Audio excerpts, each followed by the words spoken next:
Hi, and welcome to another edition of Anglican.Answers.1509. If you've been following over the past couple of weeks between the thumbnail posts and the podcasts, you'll know that there's been a kind of theme that's been running along the surface of what I have been addressing. There was the thumbnail about considering the nature of God, the sin that's committed against God, and then an open-ended question as to whether or not you actually can offer a solution. And then last week I talked about 10,000 talents and the true depth of the sin that we commit. Well, today I want to look at it from a slightly different standpoint, and I want to look at it from the perspective of the individual who is actually acting, who's doing something with the intent to get into heaven. Now, this immediately becomes problematic because regardless of what philosophers, regardless of what sages, regardless of what others have said in other religious contexts, Jesus made it very clear that the only way that one gets into heaven is to be perfect like his Father, who is in heaven, is perfect. That's straight out of the Gospel of Matthew, right in the Sermon on the Mount. Now, I don't know about you, but I think even the most ardent moralist wouldn't claim perfection. But what about that individual? What about the person who may think, hey, with God's help, even just a little help, I can get over that hump and by what I do, get into heaven. Now, this actually has two different prongs to it. One is the individual who thinks prior to getting involved with any sort of religious activity that, they're not that bad and just with a little, divine help, they can do something good that'll get them into heaven. And then there are those within Christianity that actually think that takes place. They actually think that God kind of taps you on the shoulder, gives you a little nudge, and then the two of you work together and you can get into heaven. Well, there's a problem. There's a big problem with that. And the problem is us. Because it's made very clear, very early on, who we are in our nature as individuals. After Adam and Eve fell, after Cain killed his brother, Noah shows up on the scene, and God makes this assertion. He's basically saying, you know what? You guys are terrible.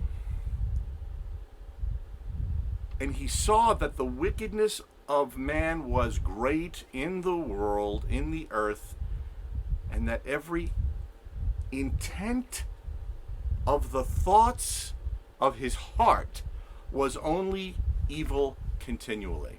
Right out of Genesis 6. And then we know what subsequently happened, the flood.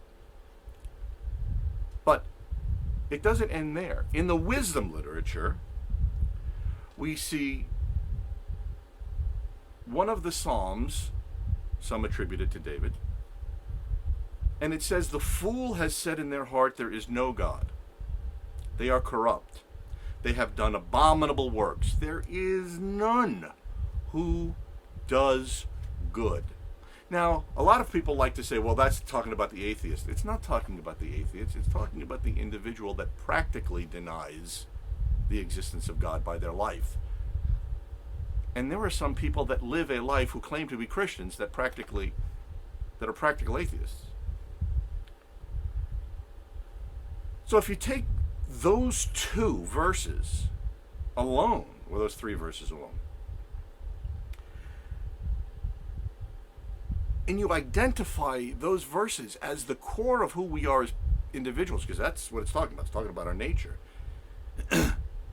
Even God's help at that point, even that little nudge, isn't going to matter, because, number one, everything we do is going to be coming out of that corruption, and number two, he's the one who condemns everything we do that doesn't come directly and exclusively from him. Psalm 103 says, Psalm 130 says, if you, the Lord, should mark iniquities, who could stand? So if God actually had a ledger and said, okay, debits on one side, credits on the other, and he started marking off all of your credits in contradistinction to your debits, you fail. Because that's the point of the verse. If he starts to mark off our iniquities, our actions, we're doomed. Because he states in Ecclesiastes, Solomon said, there is not a just man on earth who does good and does not sin. You're starting to see the dilemma in which we find ourselves. It's not what we do that's the problem. It's who we are that's the problem. Isaiah tells us that the Lord says, God says, I will declare your righteousness. Yea! And your works. Yea! For they will not profit you. There can be very little confusion. The very things that we think we do that earn or justify us in the sight of God profit us nothing. But even if, hypothetically, even if there was an act or a deed or something that was seen to be good, in quotes good, or decent, or magnanimous in any way, it would come from a spiritually dead person. The Apostle Paul says, and you, speaking to all of us who were outside of God's kingdom, outside the kingdom of heaven, and you he made alive who were dead in trespasses and sins, in which you walked according to the course of this world, according to the prince of the power of the air, the spirit who now works in the sons of disobedience, among whom also we all once conducted ourselves in the lusts of our flesh, fulfilling the desires of the flesh and of the mind, and were, by nature, children of wrath, just as others. Paul's making a juxtaposition here. He's saying, yeah, prior to God's direct involvement, this is who we all were. And there's a hint of the resolution. And in God's eyes, what is done outside of his involvement is shameful, even to speak of those things which are done by them in secret. Ephesians 5:12. There's no question that what we do, no matter how good it seems, outside of God, outside of God's direct involvement, not his casual tap on the shoulder, all of what we do is deficient.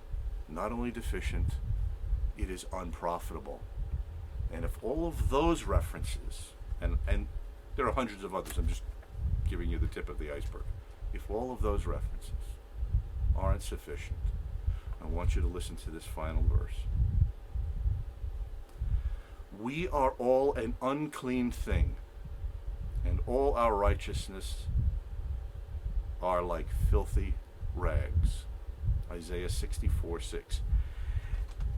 And it's important to note, the ancient Near East did not have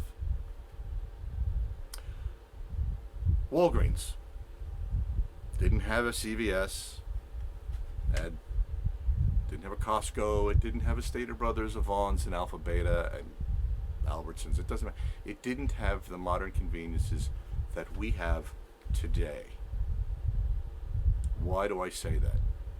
Because the Hebrew word, idah, in that passage, the word that is used for filthy rags, is a word that describes the plight of a woman during that time of the month. You see, they couldn't go into a CVS or a Walmart. They couldn't go into a grocery store and purchase the necessary sanitary napkin. They had to use cloths. They had to use rags.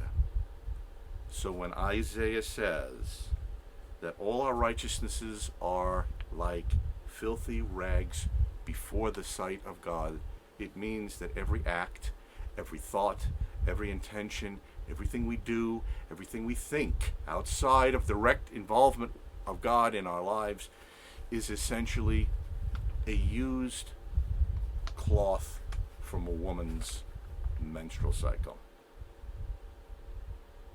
Now, I know that sounds pretty grim, but there is a solution.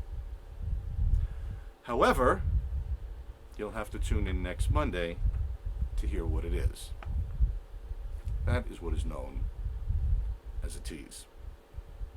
Until next time, engage constantly, challenge when confronted, and always think critically.